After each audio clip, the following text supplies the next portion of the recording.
Boa noite, sejam todos bem-vindos e bem-vindas a mais uma live, as famosas lives de quartas-feiras. Sempre aqui o tema são transtornados de personalidade antissocial, relacionamentos abusivos, como conseguir sair desses relacionamentos tão tóxicos, como aprender a se defender dessas pessoas. Hoje uma quarta-feira com frio. Boa noite, Mone, seja bem-vinda, obrigada pela presença, obrigada Dina, Fernando, boa noite. Como é que está o frio aí na cidade de vocês? Aqui no Rio, para nós que moramos aqui, hoje está gelado. Boa noite, Adriane, seja bem-vinda. Aqui no Rio, eu estava olhando agora antes de entrar aqui na live, se eu não me engano, tá 18 graus. Pra cá, isso é quase neve, gente. Lá no sul tá bem gelado, estão temperaturas negativas, lá em São Paulo também. Então todo mundo hoje com meia no pé, edredom, cobertor, eu tô toda fechada aqui, fechei janela, fechou porta. Sara Santana, boa noite, seja bem-vinda. A Sara também é da área de hipnoterapia. A gente curtia muitas lives no começo da minha caminhada no mundo da hipnose, que bacana, seja sempre bem-vinda, Sara. Karen, boa noite, obrigada da presença, Shirley. Pois é, tá falando do frio que tá fazendo hoje, né? Eu gosto de um friozinho, mas não muito. Eu gosto mais, não também daquele calorão, forno, maçarico do Rio, mas o frio, não sou lá muito fã, não. Quando eu era pequena, morava em São Paulo, os invernos em São Paulo, nossa, era muito sofrido para mim. Eu lembro que eu acordava de manhã para ir pro colégio, caramba, para levantar da cama, aí eu ia brincando. Ia assim, soltando ar, que ia ser aquela fumacinha branca, eu ficava brincando com isso. Boa noite, terapias alternativas, Moisés. E uma lembrança assim, cara, quem já teve um carro a álcool, eu tinha um Fiat Uno a álcool, de manhã no frio para aquele carro pegar, nossa senhora, era muita reza brava, dava passe, fazia oração, porque para o carro pegar no frio era uma dureza. Mas hoje está friozinho, todo mundo aí que tiver o seu cobertor, e aliás, quem puder, colabore com as campanhas do agasalho que estão acontecendo, né? Em São Paulo teve uma pessoa que morreu já de hipotermia, então quem puder, colabore, entregue seu cobertor, um agasalho em bom estado, porque as doações a gente tem que dar sempre em bom estado, né? As pessoas às vezes dão roupa velha, rasgada, não. Você gostaria de receber uma roupa velha e rasgada? Não. Então doe em bom estado também. Mas hoje o tema é quente, né, gente? Hoje eu escolhi um tema, eu estudei quase no início que eu descobri o narcisismo, achei muito interessante que eu me identifiquei à beça dentro dos papéis daquele que é o harém narcisista, né? Todo narcisista tem um fã-clube ou um harém, ele está sempre cercado de pessoas que vão fornecer a ele adoração, suprimento emocional, suprimento financeiro. É uma rede que esse narcisista mantém ativa para sempre ter ali opções de vítimas, opções, digamos, que um vampiro tem para poder se alimentar de sangue, né? Seriam vários bancos de sangue para o vampiro ir lá se alimentar. O harém é uma formação clássica dentro desse modus operandi sinistro, macabro, dos narcopatas. Eu gosto da expressão do nome, né, narcopata, porque junta narcisista com psicopata e assim, é tudo muito misturado, os transtornos se entrelaçam. Na verdade, são seres inumanos, seres sem alma, muitas vezes, sim, concordamos, demônios. Então, dentro do harém narcisista, existem dois modelos de harém narcisista, quando eu fui estudar, que eu encontrei. Um que seria aquele que se aplica à vida afetiva do narcisista, com parceiros, com parceira, esposa, namorado, enfim. E um outro que se aplica também a modelos de família, a modelos de ambientes de trabalho e, em geral, convivências em geral do narcisista. Conforme eu for falando, vocês vão começando a identificar o papel que cada um de vocês que são sobreviventes tem ou tiveram dentro dessas formações de harém. Eu consegui me ver em 2, 3 momentos diferentes, porque é uma dinâmica que existe entre os papéis, né? Quando um é desprestigiado, o outro sobe e tem sempre isso. É uma, como é que eu vou dizer, uma gangorra funcionando para alimentar esse ser das trevas. Boa noite, Simone, Alessandra, Adriano, sejam todos bem-vindos, obrigada pela presença. Então vamos lá, vamos pegar esse primeiro modelo que se aplica à vida afetiva do narcisista. Nesse modelo de harém, a gente vai ter 4 papéis fundamentais. O primeiro é da vítima principal, a primária, que pode ser a esposa, o marido, a namorada oficial, a noiva ou o noivo. Vamos lembrar que narcopatas não tem gênero. Podem ser homens, podem ser mulheres. Dizem terem mais homens em função de haver uma predominância do hormônio testosterona, o hormônio masculino, e que as mulheres teriam maior concentração em outro transtorno, que seria o borderline. Mas não tem gênero não, existem muitas mulheres narcopatas ruins, sangue ruim, gente má, cruel, e essas mulheres quando dão para ser ruim, sai de perto, porque é crueldade pura. Lembra da pastora Flor de Lis? Pois é, por ali. Interessante um parênteses, eu até publiquei há um tempo atrás na minha página, de uma assassina serial italiana, se eu não me engano, do século XVI, Giulia, e ela fazia um veneninho, um pozinho, que ela entregava para as mulheres que tinham maridos abusivos, lá muitos séculos atrás.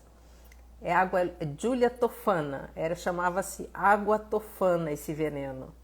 Então essa Giulia fornecia esse veneninho para as esposas que tinham maridos violentos, abusivos, esse tipo, né, do narcopata.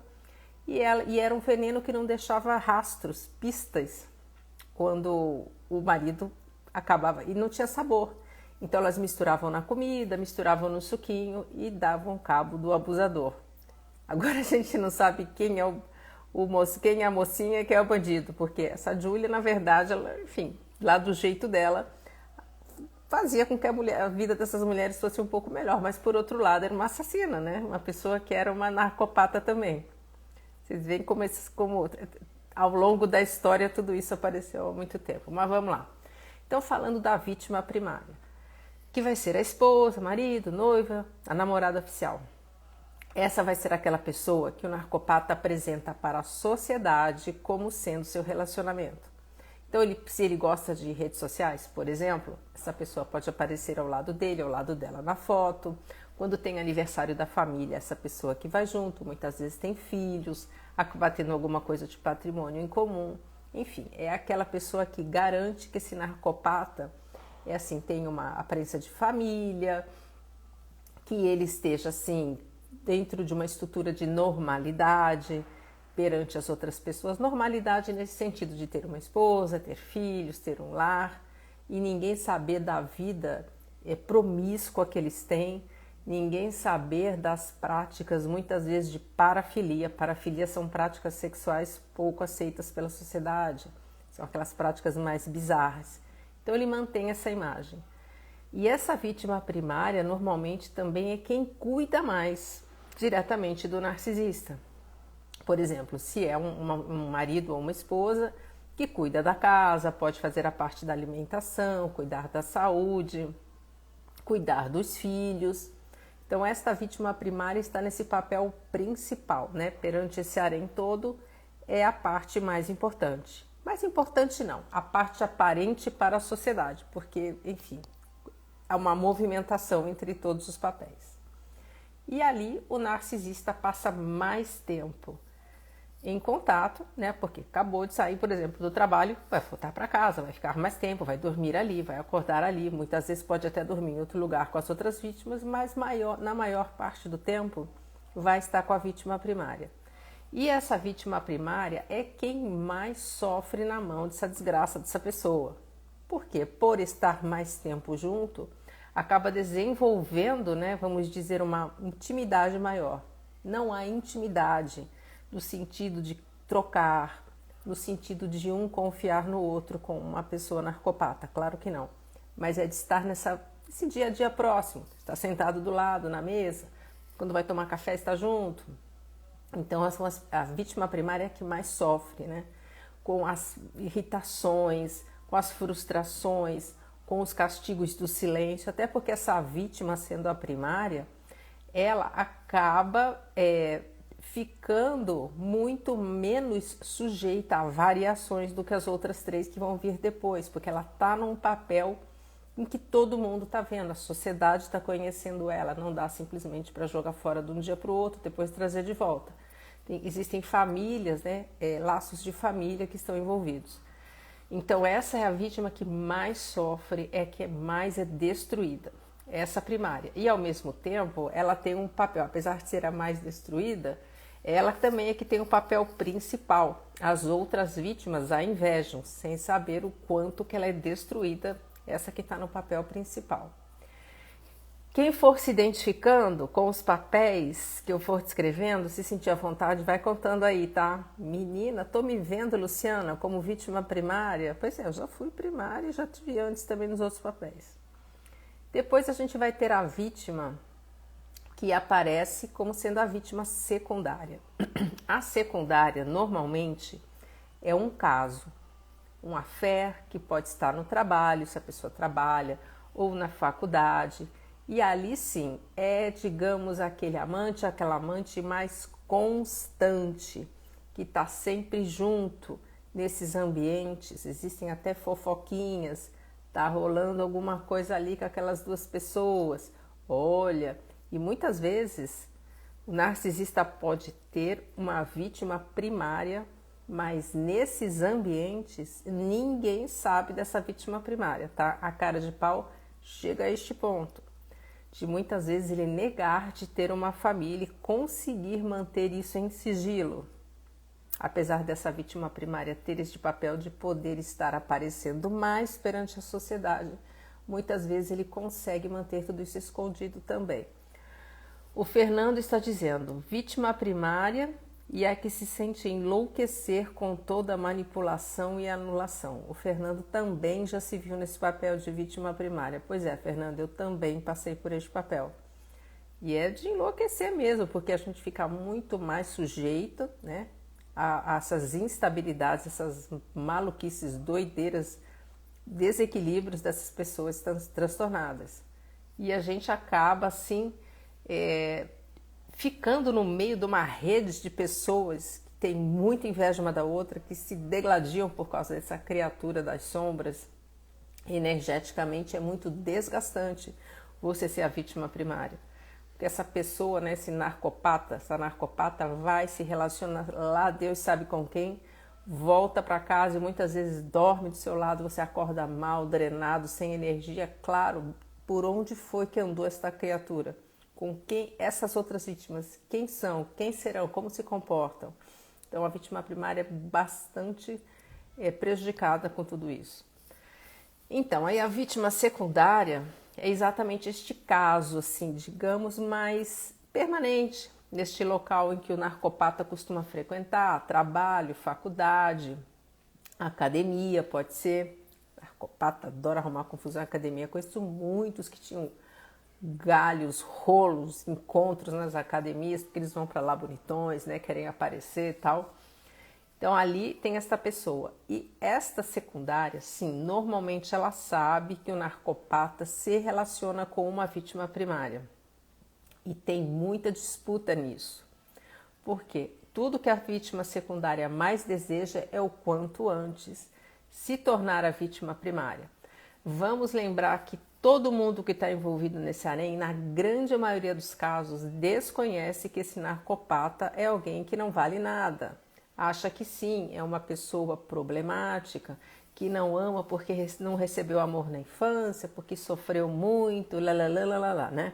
Aqueles papos que se a pessoa conta, aquelas histórias de vitimismo, coitadinho, coitadinha, mundo injusto, pessoa tão sofrida. Então essas pessoas desconhecem. Então imagina essa vítima secundária fica, puxa, eu quero estar no lugar dali, daquela vítima primária, ser apresentada para a família, Sem saber, minha filha, que quando você for para aquele inferno, acabou sua alegria, porque ainda quando tu tá aí como vítima secundária, você consegue ir para sua casa, você consegue ter liberdade, você consegue reconstruir sua energia vital. Quando você for lá para o cativeiro, acabou-se, ali é só sugação o tempo todo. Então a vítima primária ela tem essa rivalidade muito grande, a vítima secundária tem essa rivalidade muito grande com a vítima primária. E normalmente sabe sim que a vítima primária existe e faz de tudo para poder um dia estar lá. E acontece algumas situações até do narcisista incitar essa vontade, né? De um dia essa vítima secundária estar lá em cima, no topo do harém. Então ele conta histórias tristíssimas do que ele tem que viver com essa esposa ou com este marido horrível que a faz sofrer, que o faz sofrer, nossa, que o trai, que o mata. Mauro Mota, meu amigo, boa noite, seja bem-vindo. Adriane falando, já fui secundária e passei a ser a primária. Eu também, Adriane. Falo com conhecimento de causa. Um dia, quem sabe, até detalhe, não sei se vale a pena, mas eu já passei por esses dois papéis com a mesma pessoa, tá? Conheço bem como é que é o mecanismo todo dessa história. Seja bem-vindo, Mota. Obrigada da sua presença. O Fernando falando, a minha narcopata tem um pseudônimo, o qual eu ouvi uma vez ela falar, mas agora ela assumiu, sendo inclusive ser indagada pelos filhos sobre, opa, tá vendo? Você acabou descobrindo, né, o pseudônimo. E ela ficou irritada quando você descobriu o pseudônimo, Fernando? Ela gostou, ficou chateada? Como é que foi? A Karen falando, também fui secundária e virei primária. Você vê, né, Karen? Esse mecanismo, né, como a gente acaba sendo envolvido nisso tudo, com tanta ilusão, tanta mentira, a gente desconhecendo o narcisismo, né? Vai assim no afã de, puxa, finalmente eu vou ter um relacionamento estável, firme com essa pessoa. Elifelete, boa noite, seja bem-vinda. A gente vai feliz e aí, sim, eu estava falando, né, que a secundária escuta histórias horríveis muitas vezes da vítima primária. Nossa, uma monstra, um monstro, um horror. Só não me separo porque é uma pessoa que ameaça se suicidar a todo momento. Ou então, por causa dos nossos filhos. Quantas histórias a gente escuta? Ah, tem um filho com problemas, um problema mental deficiente, por isso é que eu não me separo. E às vezes não é nada disso. Então, o que acontece? A vítima secundária acaba achando aquela primária um horror. Meu Deus, que louca, que desequilibrada, que desequilibrado, que coisa horrorosa. E ela diz para si mesma, nunca eu serei assim, eu serei diferente, jamais agirei. E quando ela vê, por acaso, o dia que ela se torna, quando a secundária se torna a primária, ela talvez vá ver que a anterior era muito parecida com ela e que passou pelas mesmas coisas. Talvez só lá na época do descarte é que vai poder falar, puxa vida, aconteceu a mesma coisa comigo. Sempre vai se repetir. Eu acho que hoje em dia tem uma variante, né, agindo, que é o que eu estou fazendo aqui, o que muita gente faz, o que eu espero que cada um de vocês também faça com os amigos, com os conhecidos. Divulguem essas coisas. Falem que essas pessoas existem. Vamos tirar, vamos quebrar esse tabu de que todo mundo no mundo tem amor, todo mundo pode se transformar, todo mundo tem vontade de mudar. Isso não é verdade. Pessoas transtornadas, narcisistas e psicopatas não amam, não têm vontade de mudar e não estão nem um pouco interessadas nisso. Então tem essa variável, talvez algumas vítimas possam ser poupadas disso, né? O Fernando falando, na época desconversou, trocou de assunto. Pois é, eles adoram fazer isso, né? Quando o negócio pega pro lado deles, ó, fazem de conta que não é com eles. Quando não, quando o assunto interessa, eles ficam provocando todo mundo. Quando você vai, cutuca, desconversa. E adoram fazer aquele jogo de salada, aquela salada de palavras. Começa a falar um monte de coisa que não tem sentido nenhum para deixar todo mundo confuso. Ou então você está discutindo um assunto e que o narcopata está perdendo a questão ali, ele bota um outro assunto para te provocar e ó, tira todo o foco, você fica meio sem saber e eles acabam puxando para o lado deles. Luciana, boa noite, seja bem-vinda.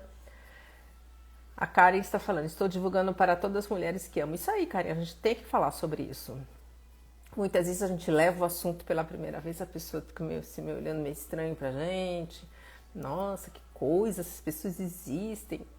Algumas vezes depois elas podem se aproximar e só para você, assim, reservado, falar, putz, sabe aquele assunto que você estava falando? Cara, nossa, você sabe que é verdade? Eu estou me lembrando de fulano, eu queria conversar com você, queria te pedir um conselho, é muito comum de acontecer. As pessoas depois ficarem à vontade para vir trazer o assunto. Porque a primeira vez que a gente descobre que convive ou conviveu com alguém narcisista é muito doloroso, né? Dá vergonha. Porque se há algo que a gente tem que ter vergonha nessa vida é de algumas situações que a gente passa com essas pessoas, porque é de uma bizarrice, né, gente? Não vergonha de nós, mas assim, que cada coisa que a gente passa do lado dessas pessoas quer pagar muito mico, porque são teatrais, né?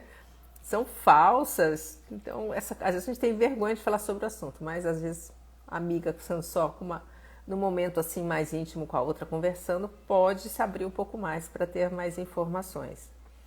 A Terezinha falando, os narcopatas querem passar a ideia de que são vítimas, onde de fato são os vilões.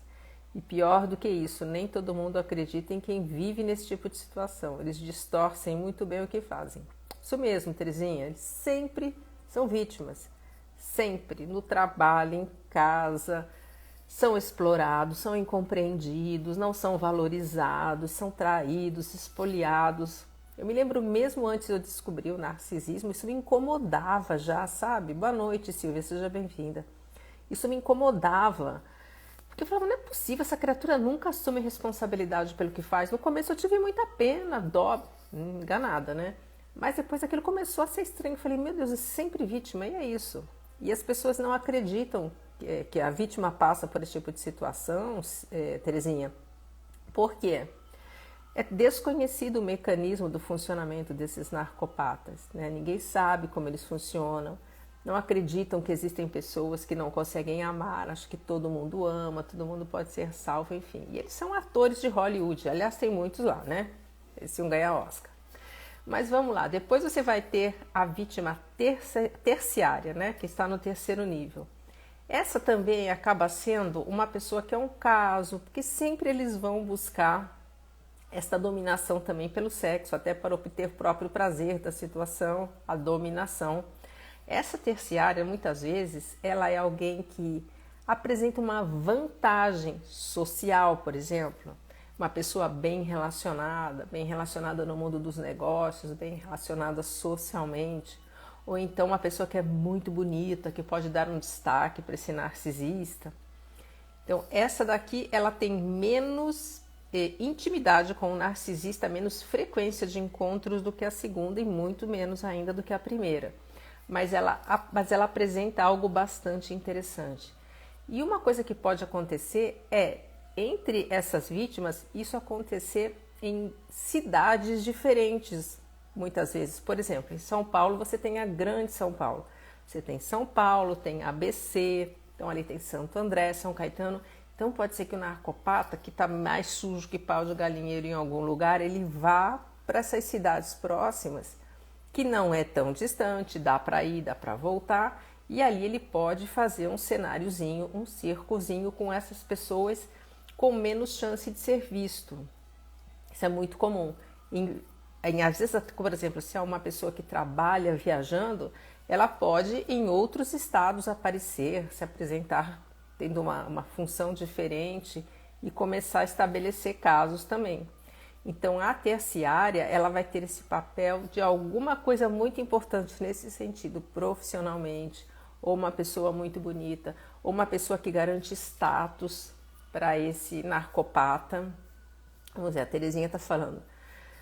Depois que a gente descobre esse tipo de gente, eu costumo dizer que a gente perde a inocência. Sempre falo isso, Terezinha, em relação às pessoas. Falo no sentido de entender que nem todo mundo é bom, infelizmente. Exatamente, a gente perde a inocência, né? Vê que não é. E assim, claro que é ruim por um lado, mas, sabe, despertar, né, pelo outro. Você vê que você começa a entender o mundo de outra maneira. A gente começa a entender, talvez, que nem as explicações que a gente recebeu sobre o mundo até hoje são completamente corretas, né? Já que existem essas pessoas ruins, o que mais? Como é que é a explicação? Por que elas apareceram? Como é que se explica, né, essa gente que não tem, eu digo, não tem alma, que não tem um pedaço de humanidade? Não tem carinho, não tem amor, não tem solidariedade, não tem alegria. Então, falamos da vítima primária, falamos da vítima secundária, da terciária. E aí vai ter um papel que essa quarta pessoa aqui embaixo, que aqui é um adendo que eu faço, de algumas observações que eu fiz em relação à minha vida, em relação também aos clientes que eu recebo, aos sobreviventes. Normalmente não, né? Eu acho que quase que todos, com exceção dos cerebrais, os narcisistas são promíscuos. Eles têm uma vida sexual promíscua, se envolvem com muita gente o tempo todo, não tem nenhum tipo de constrangimento nessas práticas de parafilia, práticas sexuais bizarras. Muito, muito comum o narcisista ser bissexual. Muitas vezes ele diz, eu estou homo, eu estou hétero, é muito comum. Então, dentro dessa prática toda da promiscuidade, esta quarta pessoa seria mais ou menos alguém que gosta também dessas práticas junto com ele, que não está muito afim de nada, de namoro, de compromisso, e que podem participar de grupos, coisas bizarras e sinistras. Esse é o papel dessa quarta vítima. Essa é a vítima que, na verdade, no meu entendimento, que vai ter menos mobilidade dentro do harém, porque ela vai ficar meio nesse papel, porque se ela sai desse papel, sobe para os outros, ela vai poder acabar criando algum tipo de problema aí para o narcisista. Porque é alguém que vai circular nesses meios aí de promiscuidade, enfim, a sociedade acaba sabendo e o narcisista não quer que ninguém sequer imagine que algum dia ele esteja envolvido com algo assim, não, eles têm uma fachada moralista, corretíssimos, né? Assim, esse daí, exemplo, né? Por exemplo, tendo a vítima primária, podem ter filhos, então eles querem passar essa imagem imaculada acima de qualquer suspeita. E essa quarta pessoa já é alguém que não se encaixa nesse esquema para eles. Mas também não tem nada de errado, né, gente? Não há nada a ser condenado. Todos fazem o que quiserem, assumem as práticas que desejarem. O Narci que não, que ele quer manter tudo isso escondido. Agora, o que acontece? Como é que é a mobilidade dentro desse harém? Vamos supor que essa vítima primária acaba aí percebendo, né? Essa confusão, traições, mentiras. Pô, sumiu, não aparece. E a gente está falando aqui, por exemplo, no caso de pessoas casadas, mas existem namorados, namoradas, em que o namorado some mesmo por uns dias, desaparece, não manda mensagem, bloqueia, depois desbloqueia. Tem toda uma possibilidade, né, de maneiras de agir nos relacionamentos. Então, vamos supor que essa vítima primária, ela fala assim, pô, cara, eu tô vendo os negócios aqui, tá muito estranho, não tô aguentando mais isso aqui, tá demais, ela começa a contestar. Esse narcisista vai ficar extremamente irritado, né? Não estou recebendo meu alimento, ainda está me perturbando, então o que ele faz? Ele pode passar uma das outras vítimas da segunda ou da terceira posição para o andar de cima. Então a vítima secundária pode sim passar para a vítima primária, como algumas seguidoras falaram que passaram por esse papel, eu passei por esse papel. Então a vítima primária não está se comportando bem, a vítima primária não está entregando o suprimento que eu quero, então o que eu vou fazer? Vem para cá, secundária, sobe. E aí, gente, é tudo, né? Nossa, agora sim estou neste lugar, né, de ter um relacionamento sério com essa criatura, mal sabe que você abriu as portas do inferno, o inferno maior. E aí o que acontece? A terciária também pode subir de posição. Agora, existem alguns critérios a serem observados para que a promoção aconteça. É que nem emprego, né? Você tem que ir lá e ver se está tudo bonitinho no currículo para poder passar para a posição seguinte. E é dessas vítimas, a secundária, a terciária, serem extremamente obedientes, resilientes, aguentarem todas, né? As coisas estranhas do narcisista, o aplaudirem, o acharem maravilhoso, nunca dizerem não, aceitarem ficar, né, sem explicação para muita coisa, fazerem qualquer coisa que ele pedir, mandar, sempre obedecer e gostar. Então, quanto mais a vítima for assim obediente, mais chances ela terá de ser promovida. E até parece que era uma coisa boa ser promovida, né? Mas volto a dizer, quando você sobe de posição, o inferno vai ficando mais próximo de você. Você vai ficando mais próximo de conhecer o verdadeiro demônio com quem você está se relacionando. Vamos ver os comentários aqui. A Terezinha falando, só sabe quem são, quem realmente vive com eles. Teoria já causa impacto, mas vivência dispensa comentários. Pois é, Terezinha. Quem conviveu sabe, né, o que acontece, carrega as dores. Sobreviventes, assim, às vezes são muitas vezes solitários, incompreendidos, porque é difícil a gente imaginar que seja possível viver algo assim. Quem vive num casamento estável, com amor, alegria, não tem sequer ideia do que seja possível isso. É a mesma coisa de você pegar, por exemplo, um filho de mãe narcisista, né? E aí ele contar o que viveu para uma pessoa que nasceu num lar com amor, estabilidade, carinho. Essa pessoa fica olhando, não tem nem noção. Como você falou, pode ouvir, mas vai entender as nuances da maldade praticada por uma mãe narcisista? Vai entender as sequelas que carrega por ter uma mãe que nunca teve amor, que sempre condenou? Não, não vai. Realmente. É uma vivência que deixa marcas muito profundas, difícil de entender. Mas hoje muita gente falando sobre isso, eu acho que bastante informação chega e vai fazendo todo mundo abrir mais os olhos. Claro que nunca vão sentir as cicatrizes, mas fica mais fácil de compreender. O Fernando falando, a mãe da beleza me ligou falando que eu não iria destruir a imagem dela. Isso em tom ameaçador e depois me bloqueou. Pois é, quando o Narci bloqueia a gente, eu acho que a melhor coisa não tem, né, Fernando? Que bom, bloqueia mesmo, vá de retro, fica longe, fique com a sua energia ruim pra lá. Sogra narcisista deve ser essa. Elizabeth, boa noite, está atrasada, mas está a tempo, claro. Elisete, seja bem-vinda. Então aí a gente vai ter essa mobilidade, o tempo todo essa gangorra vai estar subindo e descendo dentro do harém narcisista. A secundária pode subir para a primária e o que acontece? Esta primária que saiu da posição, ela pode muitas vezes, gente, ser muito comum, da vítima primária voltar a ser amante do narcopata, da narcopata. Por quê? Vai haver o hoovering, tá certo? E como é que normalmente o narcisista, o narcopata, ele encerra um relacionamento? Ele não chega e fala assim, olha, vamos acertar as coisas entre nós? Vá para sua vida, tchau, acabou, some, não quero mais saber. Ele não faz isso. Ele pega e dá um fim meio inacabado, sem dizer nada, sem se despedir. Por quê? Ele tem que deixar a porta aberta para o hoovering. Para um dia chegar e falar assim, olha, nós não nos despedimos direito, eu quero uma oportunidade só para dizer para você do quanto eu errei, me perdoe, me dê uma chance, vamos tomar um café, vamos jantar. Então ele tem que deixar essa porta aberta, eles nunca fecham um relacionamento em ponto final. Vamos resolver? Não, eles não querem, primeiro que eles não querem resolução nunca. Então eles também não fecham direito. E aí volta para o Hoover e o que acontece? Esta vítima primária que está, lembra o vício que a gente sempre fala, existe o vício do relacionamento abusivo.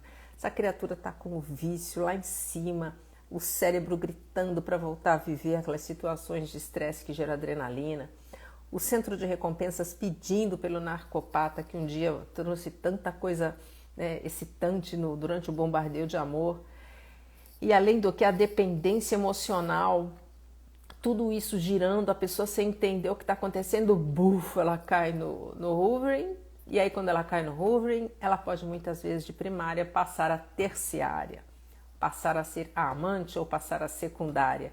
Difícil ela passar a ser a vítima do quarto lugar, porque ali normalmente é onde só rola o sexo e o sexo promíscuo, porque eles estão nesse meio sim o tempo todo. Então existe essa mobilidade e aí tudo que a primária deseja é voltar lá para cima quando ela não conhece o transtorno, tá? Então muitas vezes ela se culpa, ela fala, poxa, eu estou aqui nesse papel só porque eu não fiz o meu melhor, porque ele era bom, eu que não compreendi, uma loucura. Então isso fica subindo e descendo o tempo todo, existe uma dinâmica desse harém. Vamos ver, a Luciana está falando, o narco deixa a porta aberta e sabe do nó na garganta que fica sufocando a gente. Isso mesmo, Luciana, porque fica aquele negócio aqui, né? Caraca, eu não pude nem dizer para essa criatura, sabe? O que foi que eu vivi e que não sei o que, nada. dá uma coisa, como é que eu vou falar? Aí dá um desespero, é isso aí, Luciana, é isso mesmo. Eles sabem, eles têm um manual de funcionamento, têm uma habilidade para conhecer o ser humano que não é natural, minha gente. Boa noite, Mari, seja bem-vinda. Eles têm uma habilidade sobrenatural de saber como é que o ser humano funciona, né? E tem isso mesmo, Luciana, eu quero falar com essa criatura. Eu quero falar a última vez com ele. Não, não faça isso. Jamais eu vou poder te obrigar a nada, mas minha sugestão, não vá fazer isso porque é exatamente o que essa criatura precisa. A Luciana, o que essa criatura quer. A Luciana descreveu exatamente isso. A Adriane está falando, meu esposo é filho de pais narcisistas. Você está descrevendo o meu sogro, tenho contato zero com eles. Pois é, então seu sogro já era narcisista e seu marido também, né, Adriane? Então você vê como é que, independente da idade, tudo funciona do mesmo jeito, né? Há quantos séculos que essa gente roda sempre assim da mesma maneira. O Fernando falando, ex, é sua ex. Entendi, eu sei que é sua ex, Fernando. Mas a sua ex-sogra, né? Ah, entendi que era da sua sogra, sua ex-sogra, tá. Vamos ver aqui a Elizabeth falando. O NARC que deixei está me devendo dinheiro que pegou emprestado. Eu cobro porque o acordo foi emprestado e tantos R$ 1.000 não se acha no lixo. Quem pega emprestado e não devolve é trapaceiro. Com certeza, e eles são, tá? Enfim, a gente acaba caindo muitas vezes nesses engodos, né, que eles colocam para nós, Elizabeth. Mas se você tem maneiras de cobrar legalmente, utilize isso, né? Se você tem algum documento, alguma prova, evidência, testemunhas talvez, não sei bem como é um processo nesse caso, mas vá em busca dos seus direitos, claro.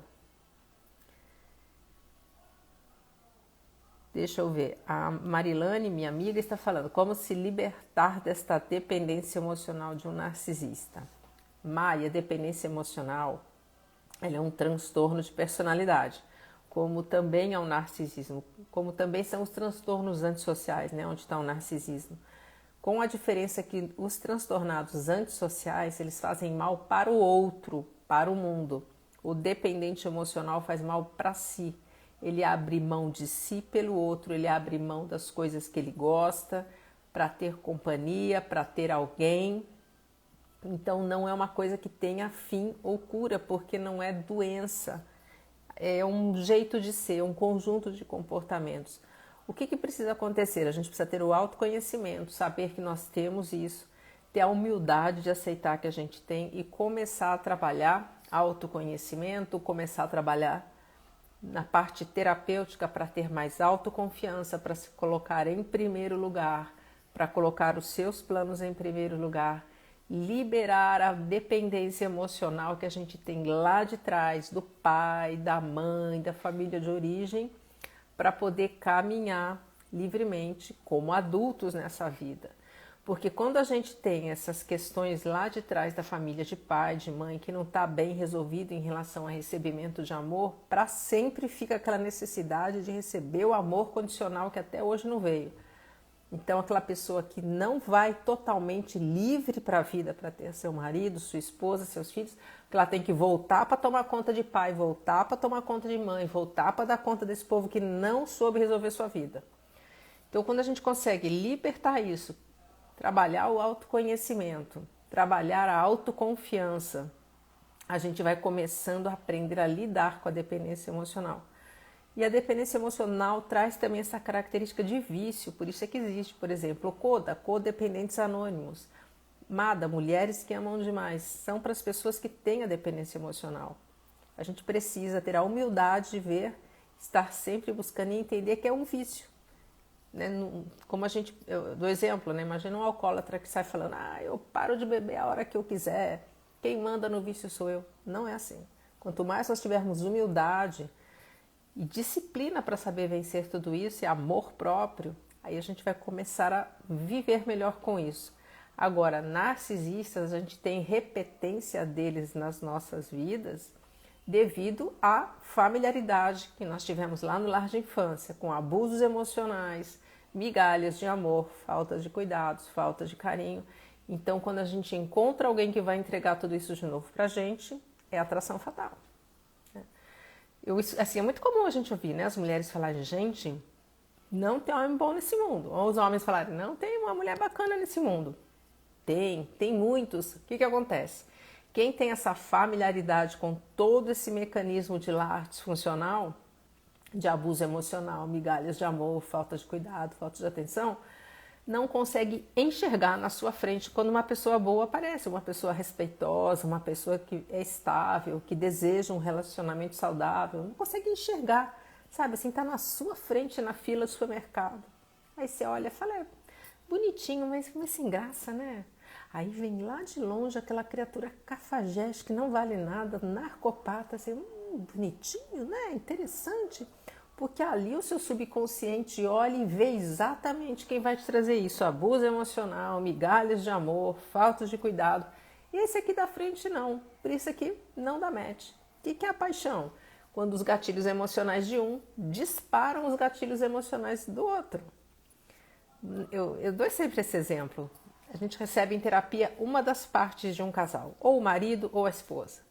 Esse marido, essa esposa vem, faz toda uma reeducação emocional do seu subconsciente, lá com o trabalho da hipnoterapia, se livra de vários lixos emocionais e algum tempo depois a gente escuta assim, Luciana, não sei o que está acontecendo, eu não gosto mais dele, eu não gosto mais dela. E agora? Agora que você se livrou dos lixos, o que acontece? É uma equivalência, né? Você tem todo um mecanismo emocional que se encaixa com o outro. Quando é uma coisa positiva, claro que é um casamento feliz, maravilhoso.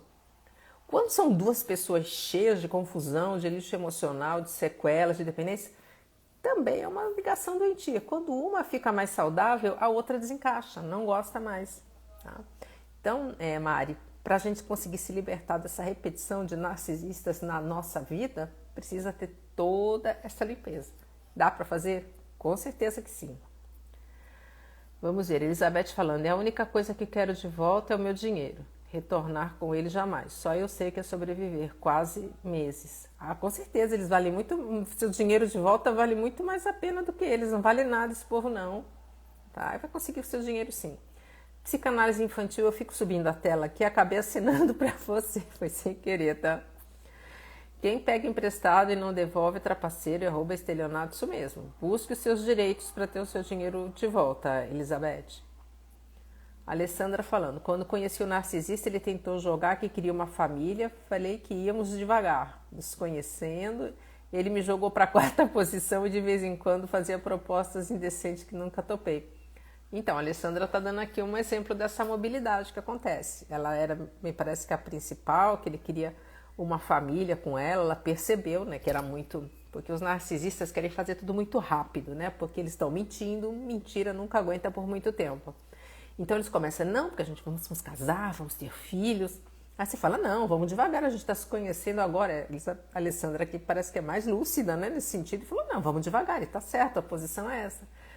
Aí ele ficou irritado, você não está querendo...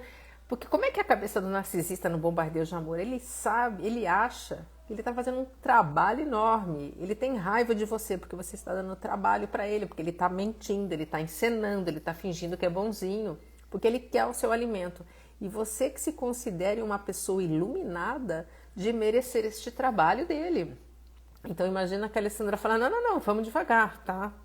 Você está fazendo toda essa encenação aí, mas mesmo assim, para mim não está convencendo. Eles ficam irados. Quem é você para não acreditar? Para dizer que eu não sou maravilhoso? Para dizer que não quero uma família comigo? E aí, jogou ela lá para baixo e olha, é isso mesmo que acontece. Essa é a mobilidade dentro do harém. Alessandra, você também viveu isso, né? Na própria pele. Aí ele falou que queria ter mais filhos, mas não sabia nem quantos filhos tinha e nem o gênero. Ora tinha 3, ora tinha 2. Pois é.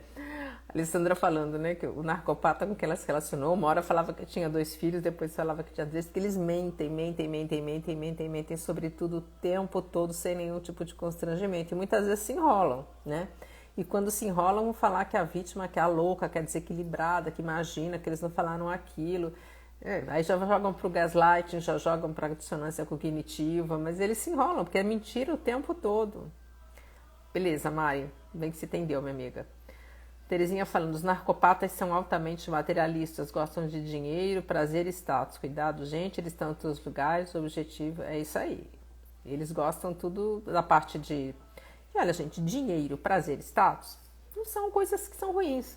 O ruim é como você usa e qual o lugar disso na sua vida, né? O que você faz para conseguir tudo isso. Mas eles são, sim, materialistas, não são pessoas espiritualistas, até porque nem alma tem, né? E a Marilane falando, e como vencer isso está na escolha errada. Não entendi bem, Mari, a sua colocação. Obrigada, Mali. A Mali falou que está gostando das colocações. Eles mentem tanto que eu dizia, meu Deus, como acaba esse inferno. Pois é, quando a gente se vê lá dentro é muito complicado, né? Sem entender como é o transtorno. Bom, a gente falou do primeiro modelo de harém, né? Que é esse dentro da vida afetiva. A vítima primária, secundária, terciária, aquela que está em quarto lugar, que fica mais normalmente ligada a esse mundo da promiscuidade no sexo. E a gente tem um outro modelo, que eu até anotei o nome do livro, que é Dollhouse, o nome do livro, se eu não me engano, que quem escreveu foi uma ex-coelhinha da Playboy, daquelas que moravam na casa do fundador da Playboy, que é o Hugh Hefner, que para mim é um mega narcopata.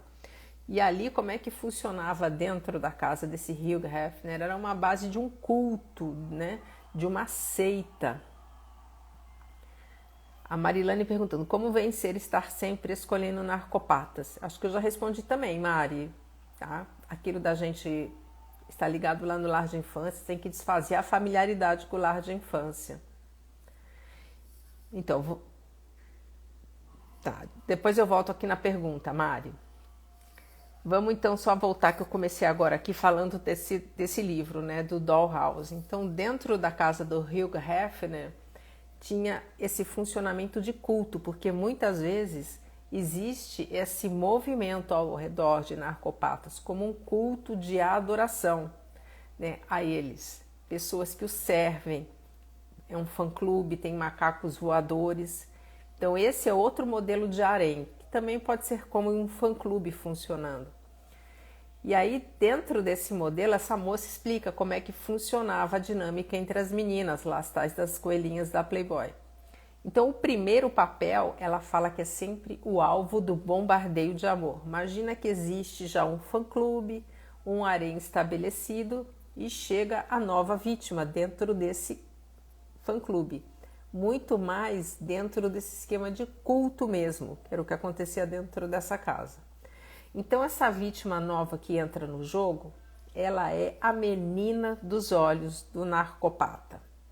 Sempre a pessoa que vai ser adorada, receber favores, dizer que é linda, vai receber a atenção, o carinho, presentes e vai deixar todo o restante do culto, todo o restante das vítimas com raiva, ódio, vontade de destruir essa da vez, né? Que é a do bombardeio de amor.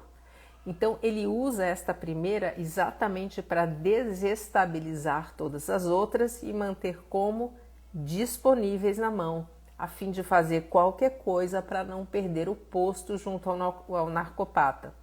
Entendendo que todas essas pessoas estão num jogo de dependência sombria, pessoas que estão desequilibradas, que muitas vezes recebem favores materiais pesados. Imagina uma situação em que existe uma corrupção correndo, né, gerada por esse narcopata, com um monte de gente envolvida, pode ter dinheiro, podem ter favores acontecendo.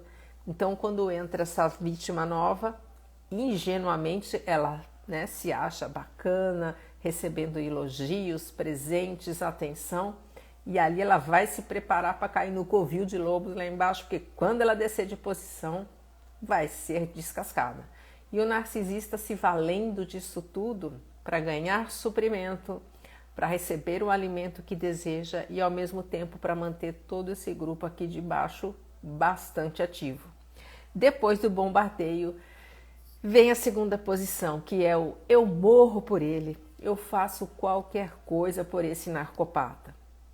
Aí a gente vai ter aquele tipo de ação de pessoas que encobrem os erros do narcopata e trazem novas vítimas para perto dele, novas pessoas que podem sim entregar o alimento ou o dinheiro ou o que quer que seja que ele precise. São muitas vezes pessoas, esse morro por ele, são intimidadores, são pessoas altamente dependentes na parte emocional desse narcisista.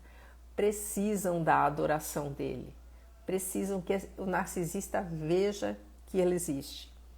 Então o morro por ele, muito comum também nessa estrutura, por exemplo, em que a gente tem algo do tipo corrupção, vai encobrir provas, vai desviar o foco das notícias, vai fazer com que este narcopata tenha sua imagem preservada e vai sim, como diz, eu morro por ele, fazer qualquer coisa. Agora, este morro por ele não é alguém que vai ter o mesmo comportamento do narcopata. Vai encobrir, vai dizer que não e faz muitas vezes o papel de macaco voador, levando, fazendo leve trás, fazendo fofoca, fazendo joguinho de intriga para favorecer o chefe maligno, o demônio chefe. Então essa é a segunda posição. A terceira posição já é do braço direito. O braço direito normalmente é alguém que também é narcopata. É alguém que vai fazer as mesmas coisas que o narcopata. Então também, se for corrupto, vai entrar no jogo ali para roubar. E existem trocas de informações entre essas pessoas. O que você acha que eu faço? Vem cá, vamos ver, vamos conversar com isso. Na verdade, eles não são amigos, são inimigos em comum com um objetivo à frente. Seja ganhar dinheiro, seja conquistar alguma coisa, seja manter o poder em alguma situação. Sim, a Mali perguntando, o braço direito pode ser a mãe? Pode, isso aqui se aplica a famílias também, Mali, tá? Pode ser a mãe. Aqui a gente vê bastante o movimento da mãe com o filho dourado, por exemplo, né? Esse morro por ele pode sim, muitas vezes, ser o filho dourado, que faz qualquer coisa para que esta mãe, ou um marido, né? Um marido narcisista codependente, ou também uma esposa codependente narcisista. Porque narcisistas se casam entre si, só que um sempre vai ter um papel superior ao do outro. Tá? Um vai ser o mais codependente do outro. Então você pode ter um narcisista muito mais cruel e um outro menos cruel, que é um codependente, assim como também existe a codependência entre filho narcisista e mãe narcisista. Então, sim, todo esse mecanismo pode ser aplicado para dentro de uma família também, tá? E o braço direito, esse eu faço qualquer coisa, eu faço igual ao narcisista, pode ser, sim, a mãe junto com o filho. Que aí os dois agem no mesmo grau de maldade. Não é somente o jogo de leve trás, não é somente o trabalho de macaco voador, não.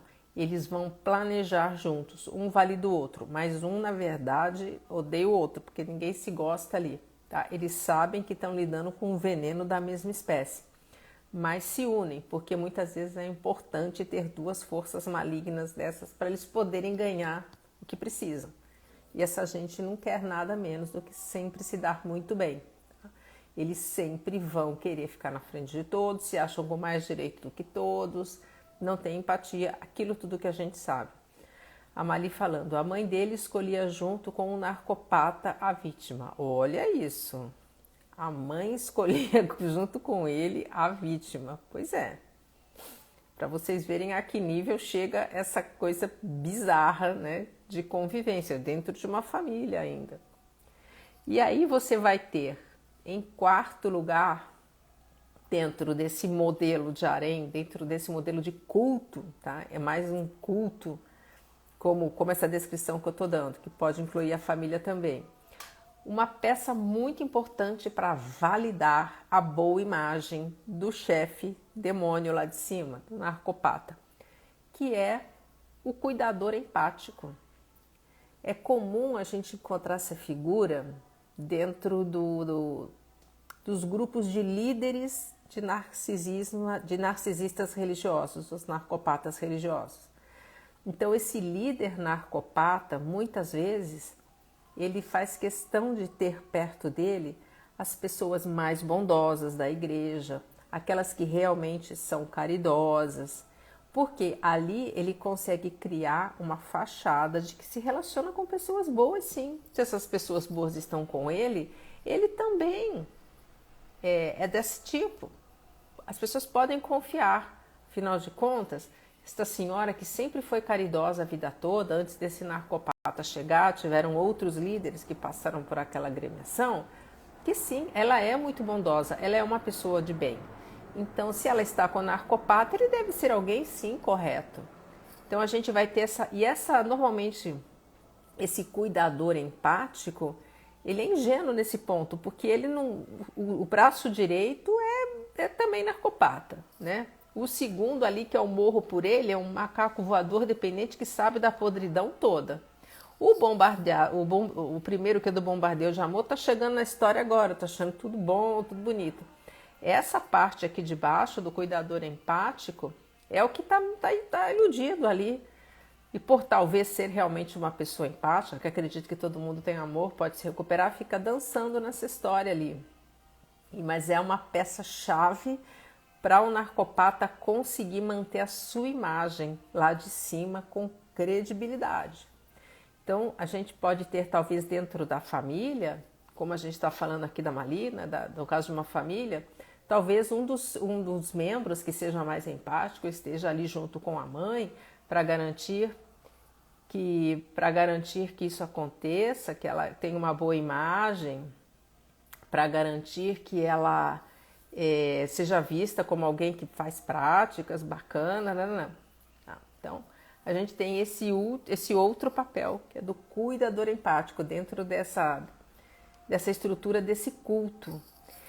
E o último papel, gente, é clássico, dentro das famílias, dentro dos relacionamentos, e é a grande peça de equilíbrio dentro de qualquer jogo de família disfuncional com a presença de narcopatas, que é o famoso bode expiatório. O bode expiatório é onde esse grupo todo acima vai despejar sua negatividade, vai fazer com que coisas ruins aconteçam, vai fazer sofrer, vai jogar em validação, vai explorar. Então é o saco de pancadas, é o saco de pancadas emocional.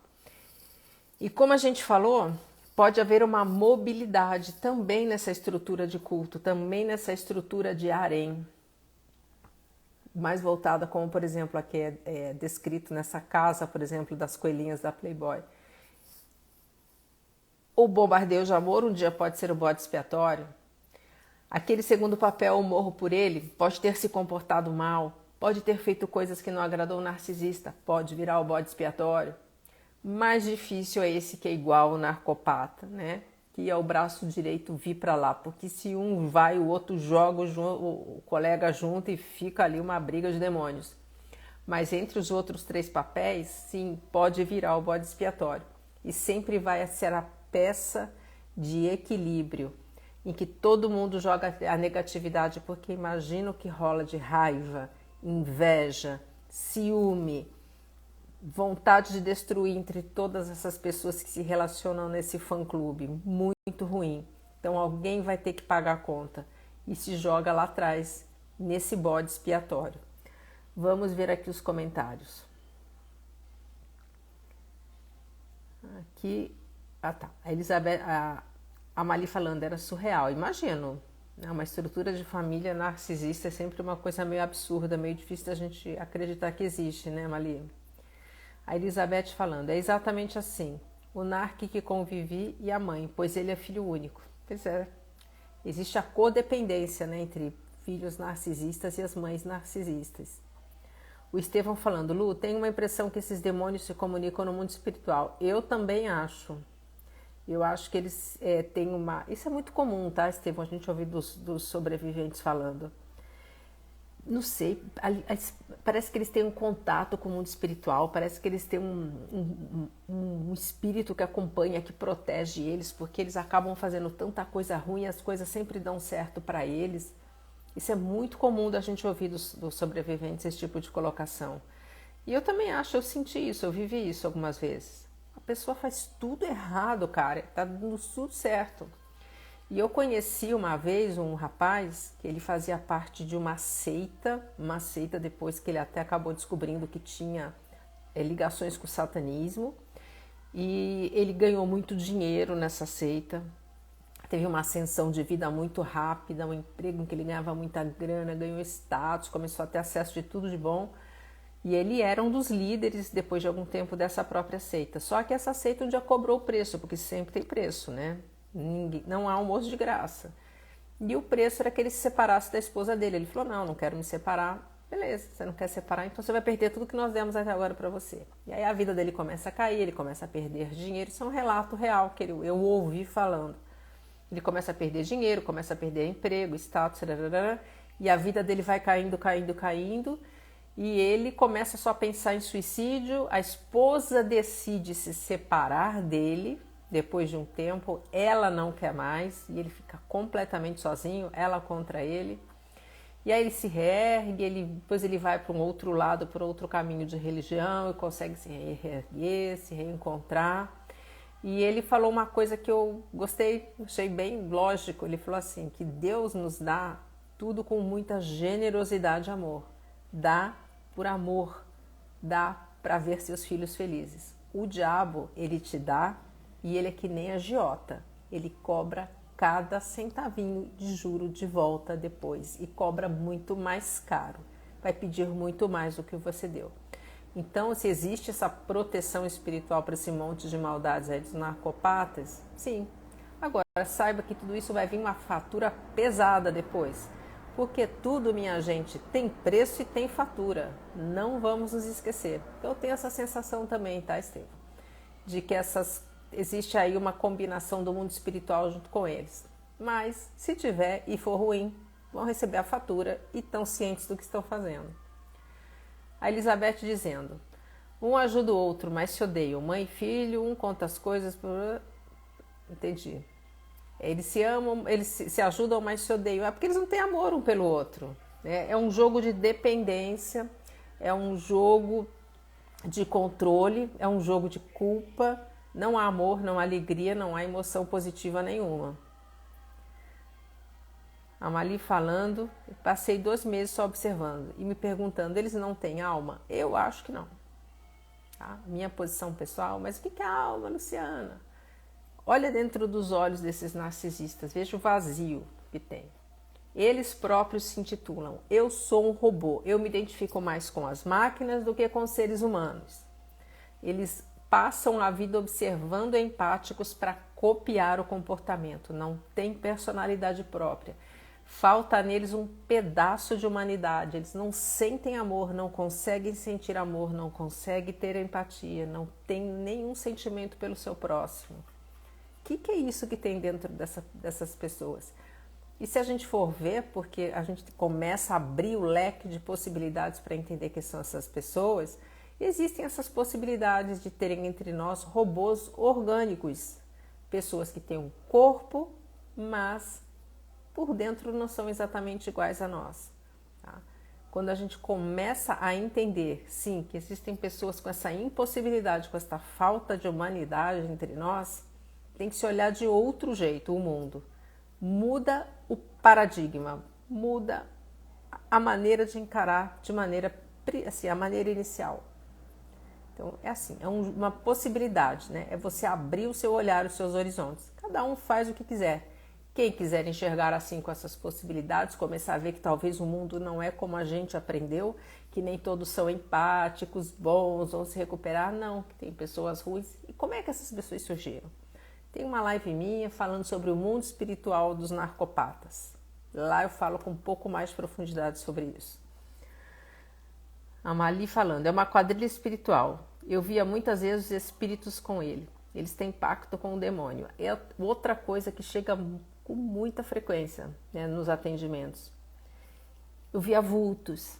Eu sentia uma coisa pesada com eles. Eu sentia uma coisa estranha. Durante a noite eu me deitava do lado dessas pessoas bem, acordava, nossa, completamente sugada, mal, cansada de manhã, me sentindo com dor de cabeça. Parecia que tinha alguém me olhando quando não tinha ninguém em casa. São essas sensações espirituais. Ou algo do tipo, não é possível, essa pessoa era possuída, cara. Eu lembro quando ele ficava nervoso, quando ela ficava nervosa, os olhos acontecia isso, o olho ficava negro, a pessoa ficava assim, parecia tomada por alguma coisa. São repetidas descrições da mesma coisa. Por isso que por muito tempo eu relutei em trazer esses assuntos para a minha terapia. Eu não sou terapeuta espiritualista, nada disso. Mas eu recomendo que as pessoas busquem ajuda. Por quê? Porque eu vivi as mesmas coisas, senti as mesmas coisas. E eu falei, olha, eu vou trazer. E o quanto os sobreviventes se sentem à vontade. Falam, pô, eu também, eu vi isso, sabe? Não é possível, foram muitas vezes, foi muito tempo. E sim, são demônios. Não são pessoas boas. Não tem, eles têm uma ligação com essa malignidade no mundo espiritual. Tá? E eles têm uma... Como é que eu vou dizer? Eu ia até escrever ontem um post, mas eu não consegui achar as palavras certas.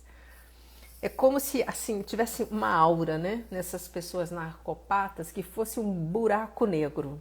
Esse buraco negro, ele vai sugando. No post de ontem, eu achei mais claro dizer parasita, mas era isso que eu queria dizer. Quando você convive com essas pessoas, é como se elas fossem sugando o que tem de você. Suga sua energia vital, suga sua vontade de viver, suga o seu dinheiro, suga, vai, e uma hora eles sugam a nós. Eles sugam o que nós somos, eles se transformam no que nós somos, porque como eles não têm personalidade própria, eles vão absorvendo a vida dos outros, porque o que existe neles é vazio.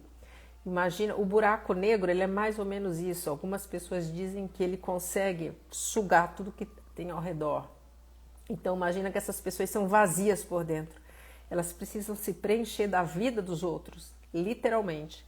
Então eles levam pedaços das nossas almas. Quantos sobreviventes falam assim, a minha sorte foi embora, a minha saúde acabou, as chances financeiras, as minhas chances profissionais sumiram do meu caminho, pessoas boas pararam de entrar na minha vida. E aí você vê que exatamente aquele narcopata passa a usufruir de tudo isso que sumiu da vida do sobrevivente. Quando começa a conviver com o sobrevivente que perdeu, por exemplo, as oportunidades financeiras, caramba, esse cara subiu na vida, como é que pode? Agora ele está com essa sorte, agora ele tem a saúde melhor.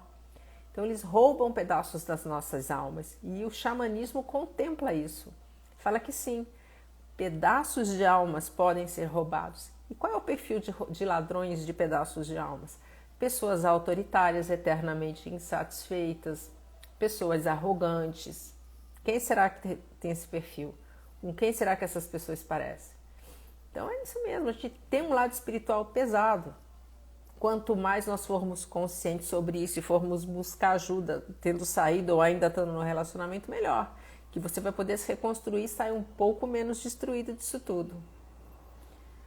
Vamos ver aqui a Mali falando. Uma vez ele me disse, vou chamar meu grupo e tudo se resolve. Eita, que grupo é esse aí, Mali? Deve ser a turma lá do andar de baixo, lá do Largo de Enxofre, é isso? Aqueles que ficam lá no caldeirão fervendo? Deve ser essa turma, o negócio tá pesado, né?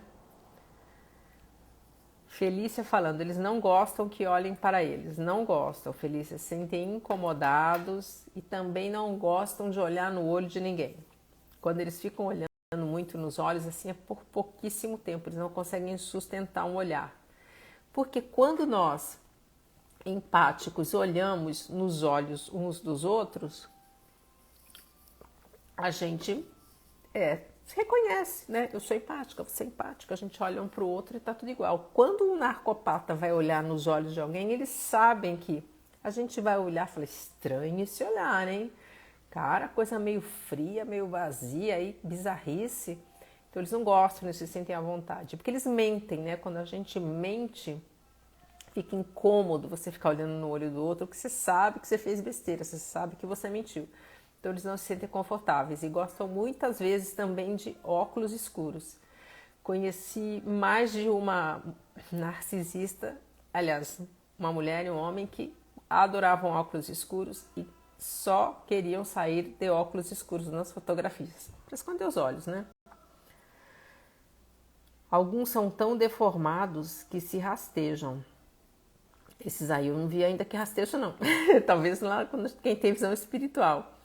Eles andam que nem ser reptiliano, né? Duas perninhas, serpentes que andam com duas perninhas. A Alessandra falando, é hereditário também. Conheço 4 gerações de narcisistas numa mesma família. Eu enxergo assim, Alessandra, que tem sim um caráter hereditário. E essas pessoas nascem assim para mim, tá? Né? Claro que existe toda essa ideia da psicologia, eu respeito, é brilhante, mas tá muito longe da gente chegar numa resposta final ainda. Só isso aí não fecha a conta. Por que quem sofre trauma desenvolve? Tem gente que sofre trauma e não desenvolve. Então tem um traço genético. E a gente vê que esse traço ele varia do grau do espectro, eu acho que gera mais de um tipo de transtorno. Você pode ter um gene de uma família que apresenta o narcisismo que pode se apresentar dentro da mesma família como um borderline. Algum outro membro não é narcisista, mas é border e pode ter traços border. Existem variações do gene, tem muita coisa para ser descoberta ainda, mas sim, é transgeracional. Vai de pai para filho, de avô para pai, de pai para filho, pode pular uma geração, mas logo em seguida vai voltar com outra geração. O Estevão falando, meu ex não conhecia. Esse último psicopata com quem me casei. Mas vivia falando que se eu separasse dele, iria me casar com um negro que me daria uma surra todos os dias, dito e feito. Nossa, sabe o que eles fazem também? O que acontece? Narcisistas, os narcopatas, eles têm um conhecimento acerca da natureza humana, do funcionamento da mente, que é algo assim, né, sobrenatural, como eu digo. Porque eles nunca estudaram psicologia, nunca estudaram leis da mente, mas eles têm pleno conhecimento de como é que isso funciona e agem com muita eficácia. São muito eficazes na destruição. Então isso tudo está dentro deles já. E eles sabem que perante nós que somos empáticos, eles são autoridades emocionais. Todo mundo que é autoridade emocional para você, seus pais, seus professores no passado, quaisquer pessoas que sejam importantes e você tenha conexão emocional, pode ser um político, pode ser um artista. Tudo que essas pessoas dizem vai calar diretamente no seu subconsciente sem nenhum tipo de bloqueio, nenhum tipo de entrave. Por quê? O subconsciente só entende emoção e esta pessoa é uma autoridade. Ela é importante para você. Você é o chefe, você está falando subconsciente, essa pessoa é importante. Tudo que ela disser, vem para cá. Essa é a regra com ele.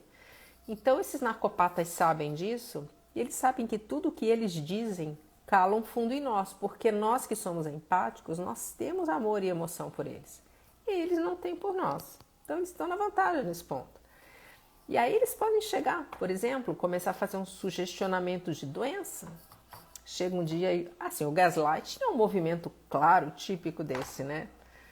Você é desequilibrada, sabe? Você tem problemas, você precisa de tratamento psiquiátrico. Ou, nossa, você está um pouco abatida, né? Eu acho que você tem algum problema de fígado. Quando a pessoa está, você está um pouco amarelada. Aí você fala, que amarelado o quê? Sai pra lá, coisa ruim. Tô ótima, tô com saúde. Tá bom, não quer me ouvir? E aí, de um outro dia de novo, ele fala, aquele dia que ele sabe que você tá mal, porque já te espizinhou, que ela já te espizinhou, já te encheu, você já tá fraquinho. Você tá batida de novo, hein? Vai ver esse negócio do seu fígado. Eu não tenho nada no fígado, não tenho problema. Tá bom. Até que aquilo vai entrando dia após dia, gotinha após gotinha, vai ficando no seu subconsciente. E quem leva a materialização da sua vida é o seu subconsciente. Ponto. Ele que te leva a fazer escolhas. Ele que vai também trazer toda a movimentação do seu corpo. Quando você vê, você está com a doença. Então aqui o que o Estevão está falando, que esse sugestionamento acabou virando verdade na vida dele. Pode ser uma praga, tá? Praga também existe, praga pega. Mas eles têm esse conhecimento do funcionamento da nossa mente.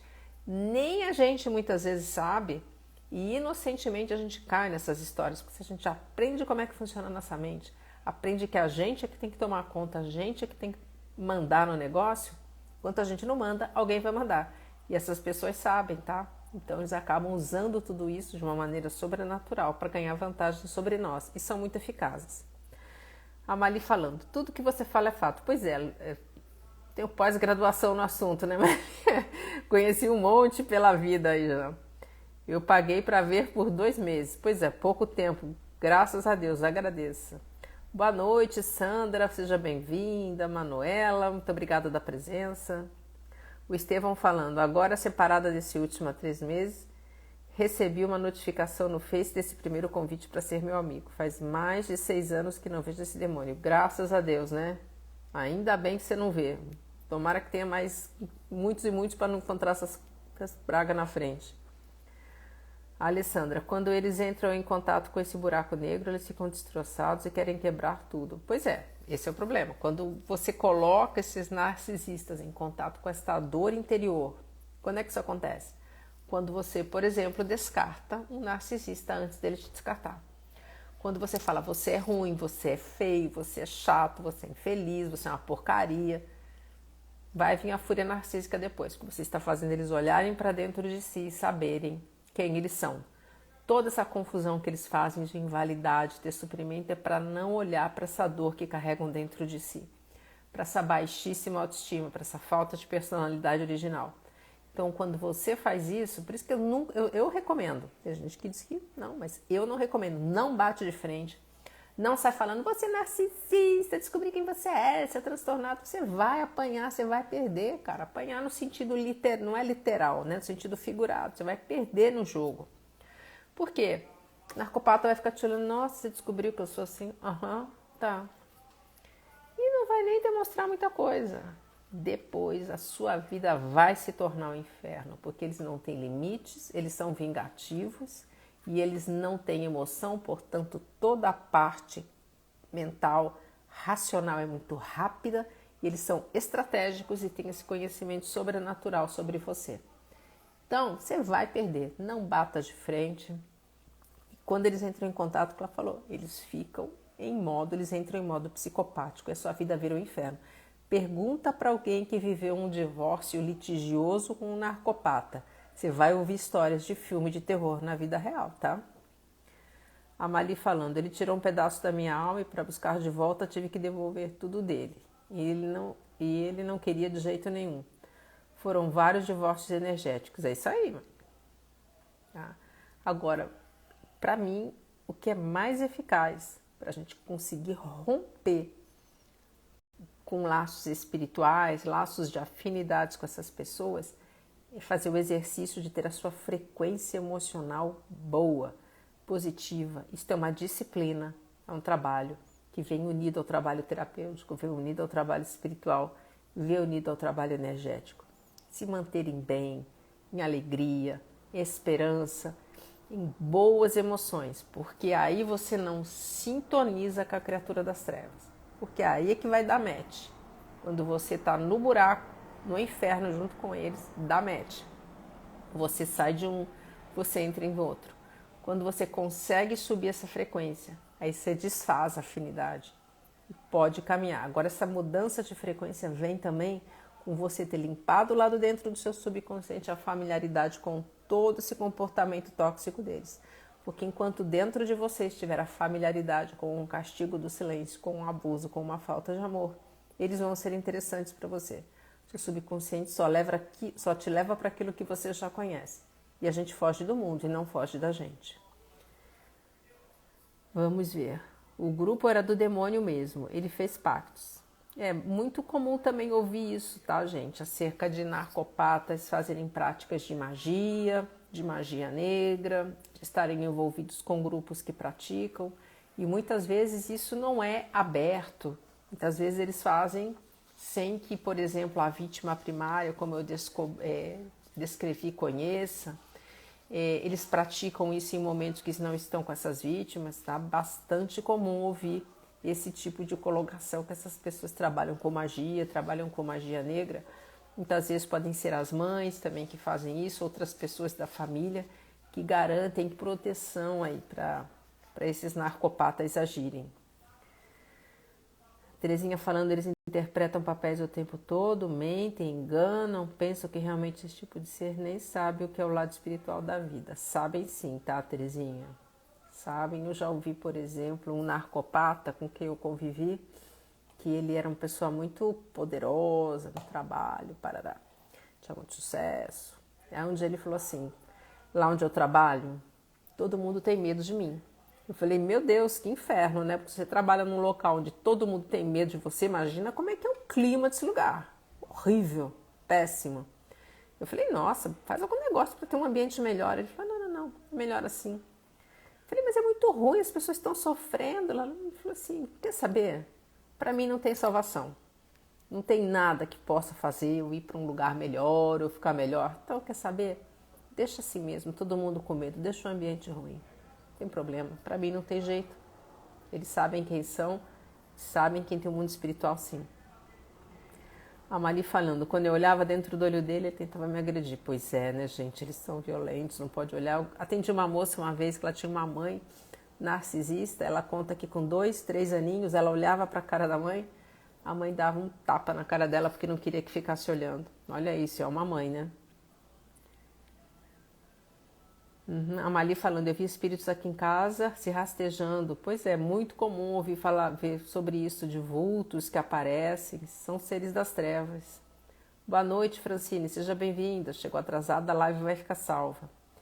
Essas pessoas estudam o tempo todas as pessoas. É isso mesmo, Terezinha. Eles são muito observadores, espelham as vítimas. A Mali falando, fez de tudo para eu psiquiatra. É isso aí. Sim, vai falar que você é desequilibrada, que você é louca, que você tem que se tratar. Tenho certeza que esses últimos 2 estão se comunicando para tentar me destruir. O penúltimo, então. Se eles estão conversando para tentar se destruir, corta os 2, tá, Estevão? Corta os 2. Os 2 estão conversando para tentar me destruir. Contato 0, corta todo mundo em comum. Enquanto você mantiver algum laço com eles, você vai continuar no meio desses macacos voadores todos. Aqui, a Alessandra falando, narcisista voltou a me procurar depois de 7 meses, dizendo a mesma ladainha, eu quero te sumir. É exatamente, eles não encerram tudo para poderem voltar para o hoovering. E o hoovering é sempre essa conversinha fofa, olha gente, eu quero uma coisa de dignidade com você, vamos encerrar isso aqui de uma maneira melhor, pá, sempre a mesma ladainha. Mas ele não sabia, né, Alessandra, que agora... Você já conheceu? E a Alessandra falando, bloqueei, mudei meus números de telefone. Melhor coisa. E corta pessoas em comum também. E aqui a Estevão falando, bati de frente e ele mexeu com o que mais me dói. Meu filho, gente, não bate de frente, não quebra pau com esse povo. Porque é o que eles querem. E quando você fizer isso, você vai perder. Luciana, você está falando que eu sou fraca, vou perder do Nacopata. Vai, porque eles não têm emoção como a gente tem, eles só têm a parte racional.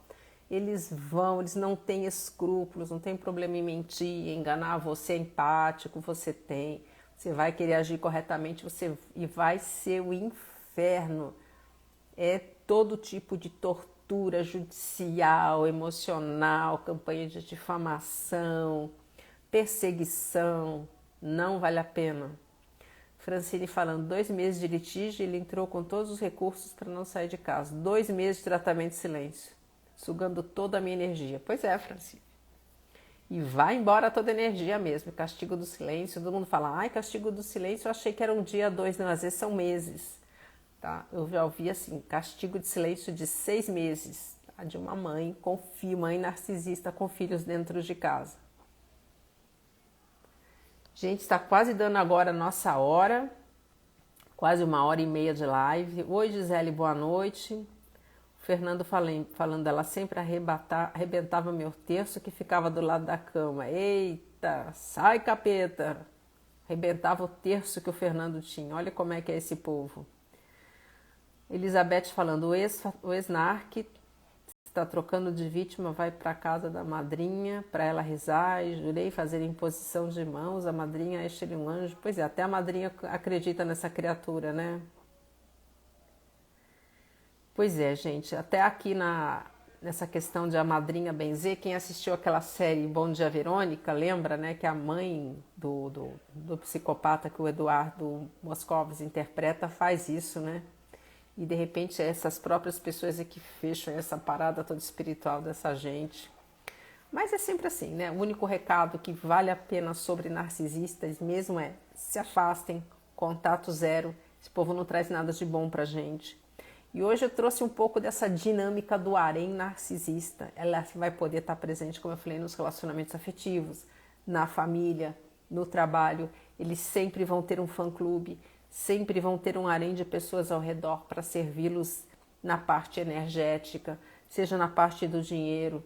E um outro detalhe é que dentro daquela estrutura do harém, na parte afetiva, muitas vezes quando a vítima primária, esqueci de falar isso, tem dinheiro, por exemplo, ela pode estar bancando as duas outras vítimas sem saber. Então, por exemplo, a vítima primária pode estar, fornecendo dinheiro para que daqui a pouco a secundária ou a terciária venha e pegue o lugar dela, tá? Então, sempre essa coisa ruim e confusa. E é legal de conhecer o harém para entender o papel que nós estamos hoje, o papel que nós já vivemos um dia, e até para quem ainda está dentro do relacionamento abrir o olho, saber que o tempo todo isso está girando, está rodando, não se iluda.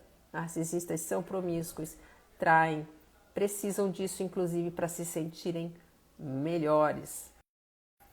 Voltou. Muito obrigada da presença de todos vocês na live do dia de hoje. Vamos ver se no final de semana vai dar para gravar uma live surpresa, vamos ver se dá tempo. Quero voltar a falar um pouco sobre análise corporal que eu falei no sábado. Seria interessante eu ter uma live na quarta e outra no fim de semana. Um dia falando de narcopatas, outro falando de análise corporal. Vamos ver se eu consigo me organizar. Muito obrigada de todos vocês estarem presentes. Quem assistir depois no YouTube, deixa o like, comentário, segue o canal. Obrigada, gente. Aproveitem o friozinho na noite de hoje. Tchau, tchau.